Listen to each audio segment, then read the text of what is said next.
You ask Tiger to solve.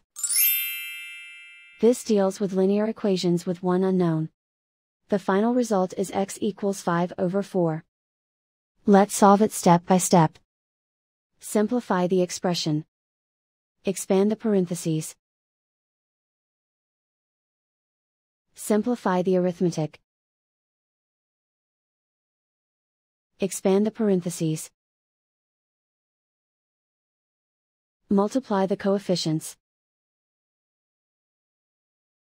Simplify the arithmetic. Group like terms. Simplify the arithmetic. Group all constants on the right side of the equation. Add 10 to both sides. Simplify the arithmetic.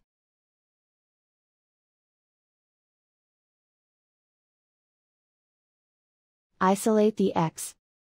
Divide both sides by 8. Simplify the fraction. Find the greatest common factor of the numerator and denominator. Factor out and cancel the greatest common factor. And so the final result is x equals 5/4.